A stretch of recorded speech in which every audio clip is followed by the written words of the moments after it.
Hey there, everyone. Welcome to another episode of Fantasy for the Ages, the show where a father and son talk about fantasy, science fiction, and other nerdy things we enjoy. Zach is not with me again today. This is just the father, Jim, coming at you for a quick take episode. Don't worry, Zach isn't gone or lost. He's just busy with life. But we've got content with the two of us coming up again soon. I'm still on the road this week, traveling around in various places. Heck, I'm in a Airbnb cabin in rural Alaska today. But still, we have Wi-Fi. The world has gotten not quite too crazy on me. And I've got an episode to bring to you today. If you enjoy this, don't forget to like it down below, subscribe to our channel, and leave us comments under this episode. We also love if people get in touch with us. Go ahead and look in the show notes for all those ways you can connect with Zach and I. Discord, social media, Patreon. We have an email address listed there. We respond to anything when people reach out. So we hope to hear from you. All right, so I'm talking about Malazan today, but this is an episode I'm bringing to those of you who are like, I don't know. I've heard that's a scary series. I'm not sure I should try it. It might not be my thing. And I'm here to tell you you're right. It might not be your thing, but it might be.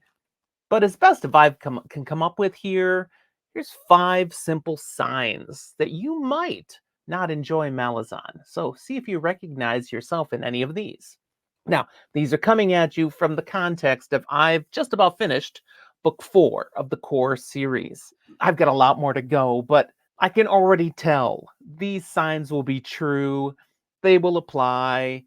If you see yourself in what I bring right now, yeah, maybe not Malazan. But feel free to prove me wrong because I'm loving the series. Give it a try anyways if you're daring. Okay, sign number 1 that you might not enjoy Malazan. You like a linear story. You know, the action begins for character A in village A, and he or she then journeys on to point B, then C, then D, and finishes up in E. Along the way, your protagonist picks up companions, overcomes challenges, and proves to be worthy of the prophecy, or that parent's dying wish, or whatever else compelled them to leave on the adventure. That can make for a great story. It's a formula used in lots of fantasy and even some sci-fi. But that is not Malazan. Malazan is convoluted. It jumps around between times and places from book to book, even within books. And it even totally departs from characters for whole books at a time. Linear, no, not Malazan. Number 2, you like to pound through a total story in a month or less. That's all you want to give to it. There are some great trilogies that you can get through in just a day or two. Yeah, Malazan is not this. Malazan is truly epic in scope. I mean, to physically read a Malazan book, it could easily take you a month. I mean, unless you're unemployed and living in your parents' basement, or you're already retired, or you're independently wealthy and Jeeves does all your chores for you. And all you have is time to read. And don't tell me, no, I listen to audiobooks. I pound through these things. A single Malazan book at normal speed is well over 30 hours of listening time. And there's 10 of them. And that's only the core books. Add everything in, you've got over 26 books waiting for you. Yeah, Malazan, you're not getting through this baby fast. Nope, nada. Okay, number 3. You love to follow a hero's journey. I mean, this is similar to my first point in that you have a main character whom you know the story is going to focus on, is going to be built around. The Wheel of Time has Rand al'Thor. Yeah. There's Egwene Elvire. I mean, there's other important characters, but they're all in the circle around Rand al'Thor. Maybe that's a minor spoiler. I don't think so. Come on. The Lord of the Rings. We've got Samwise Gamgee. I mean, yeah, he's got his companion Frodo that does some important things with him, and there's all those other Fellowship friends. But come on, we know it's about Sam. The Rift War saga has Pug, the magician. And he carries us through over 30 books in the whole cycle. Malazan, you finished the first book and you have no bloomin' clue. Who's the main character? Who is this story about? And if you think you might have figured out who the focus character is, then you go into book 2 and that person's not even in the book.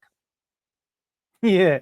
So if you want the hero's journey for that one key focus character, no, stay away from Malazan.